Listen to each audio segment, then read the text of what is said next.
Bom dia! Estamos de volta com as nossas meditações devocionais à Viva do Senhor.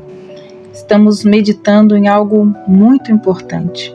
Qual é o fardo, qual é o peso que nós devemos carregar em nossas intercessões por avivamento? Nós começamos ontem a leitura do texto lá de Isaías, capítulo 62, versículos 6 e 7, que diz assim: Sobre os teus muros, ó Jerusalém, pus guardas que todo dia e toda noite jamais se calarão. Vós, os que fareis lembrar do Senhor, não descanseis, nem deis a ele descanso até que restabeleça Jerusalém e ponha ela por objeto de louvor na terra. O chamado que este profeta fez também deve ser aquele que nós devemos ter para os nossos dias. Nós devemos compreender esse chamado. Nós não devemos nos deixar enganar pelos bons relatórios. O que nós devemos fazer é olharmos o motivo pelo que a igreja de hoje, o que ela tem passado. A grande maioria das pessoas está fora da igreja. Apenas 10% estão professando adesão à igreja do nosso Senhor. Somente a metade visita um lugar de adoração com regularidade. Essa é a situação. A igreja se tornou um remanescente pequeno. E aonde estão os fiéis que muitos estão desencorajados por várias razões, estão desalentados, e outros olham para eles e não pensam a respeito de que esta situação ela deve nos confrontar. A minha pergunta é: até que ponto experimentaremos esse sentimento que animava o profeta? É um dever de cada um de nós, como membro da igreja cristã, estarmos preocupados com essas coisas que estão acontecendo. Não devemos estar preocupados somente com os nossos problemas pessoais. Todos temos, eu sei, mas nós precisamos tratar deles e também irmos além deles. Precisamos nos tornar intercessores, como o profeta estava convocando os seus compatriotas a se tornarem intercessores. Precisamos também chamar, convocar intercessores para a igreja de hoje. Isaías aqui tem essa preocupação, pois ele vê Sião como ela é e por causa do que ele deseja que ela seja. Ela está ali, estava liquidada. Ele disse que não ficaria calado, que ele não descansaria até que a justiça saísse como um resplendor e a sua salvação como uma tocha acesa. Essa era a visão para Jerusalém. E essa é a visão para a igreja. É assim que ele quer que seja. Com essa sua visão profética, ele pode vê-la pela fé e pode vê-la tornando-se novamente aquilo que ela foi destinada a ser. Essa é uma grande declaração. E isso é o que acontece com cada homem que Deus usou para despertar a igreja e tomar a liderança num avivamento. Foi assim com o coração de Martim Lutero, que incendiou a sua alma. Ele viu a igreja no qual tinha crescido e a qual pertencia, que ela tinha se tornado uma desolação e uma tragédia.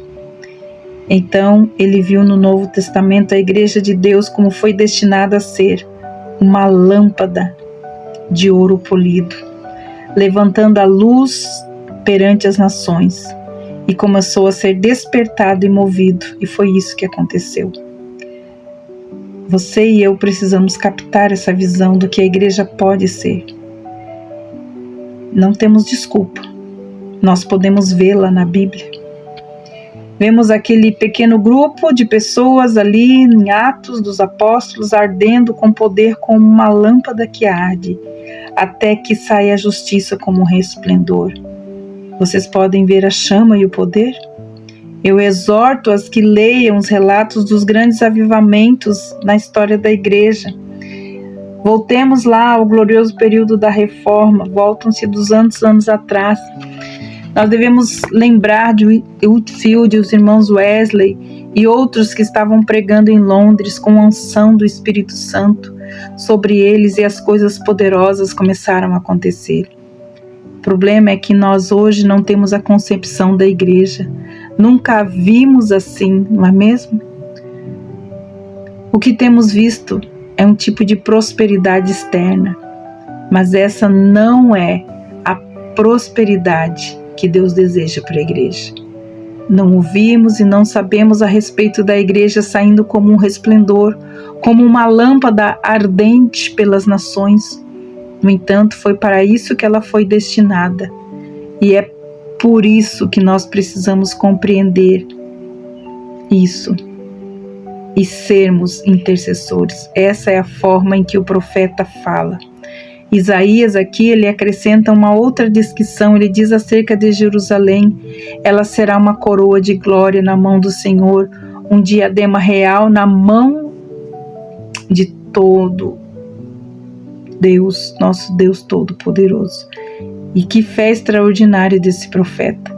Ele estava contemplando uma igreja desolada e desamparada, no entanto ele disse: tudo está bem, pois nós vamos ver o que você vai ser e vai se tornar, o que foi destinado a ser uma coroa de glória na mão do Senhor, um diadema real na mão de Deus. Além disso, ele disse: nunca mais te chamarão desamparada. Ele diz: posso ver um dia em que a igreja não mais será desamparada, nem a tua terra se denominará desolada, mas chamar-te-ão minha delícia e a tua terra desposada, porque o Senhor se delicia em ti e a tua terra se desposará. Precisamos esclarecer esses termos. Vamos ver? O que o profeta está dizendo é que Deus não parece estar se deliciando em seu povo. Deus é como um marido que se ausentou do lar e que parece ter esquecido da sua esposa. É isso que ele está dizendo. Isso certamente era verdade sobre a condição de Israel naquela época. A nação estava assim, à mercê dos seus inimigos. Ela que havia conquistado a todos, ela que tinha sido tão grande sobre o rei Davi, sobre o rei Salomão depois dele, agora estava ali, uma remanescente fraca e pequena. A maioria do seu povo tinha sido levado escravo. E ele estava olhando para isso. Mas o que isso significa?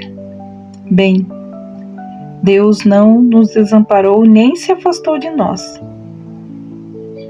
Mas Ele está aqui falando para nós que nós não devemos permitir descanso ou paz até que a igreja seja como uma luz e um farol nessa terra.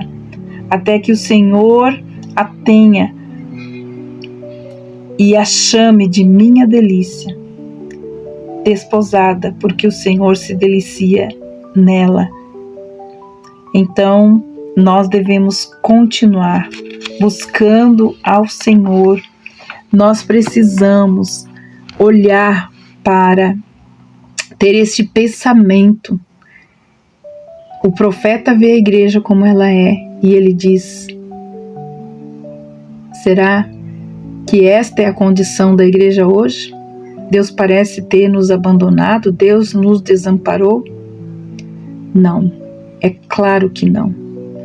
Mas nós não devemos desprezar os dias das coisas pequenas, mas nós devemos crer que o Senhor, Ele olha para a condição da igreja hoje, e nós podemos também olhar, e nós podemos nos juntar e orarmos para que o Senhor, Ele traga o brilho, a luz da sua igreja e que ela possa se tornar um farol para aqueles que estão navegando fora da presença do Senhor.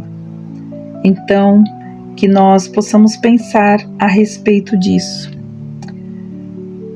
O que nos anima e o que arde em nosso coração seja mesmo esse espírito desse profeta que anseia pelo dia em que os gentios e os reis o chamem do povo de Deus, de povo santo, de redimidos do Senhor, um povo que seja procurado. Ele diz: não me calarei até que Sião seja novamente uma cidade que os homens busquem, e que assim também seja com a igreja, que ela seja exaltada acima de todas as nações e de todas as cidades do mundo. Vamos buscar ao Senhor, não vamos nos calar, não vamos descansar, ele diz. Então, nós, como povo de Deus, devemos continuar buscando ao Senhor, nos dedicando, orando, intercedendo ao Senhor, não dando descanso a Ele até que Ele traga um avivamento para o seu povo, para a sua igreja, nesse tempo de hoje. Foi assim que os avivamentos começaram. Que assim seja então conosco, que nós possamos buscar em Deus este avivamento. Que Deus te abençoe e até amanhã com os nossos devocionais matinais. Aviva no Senhor. Deus te abençoe e até lá.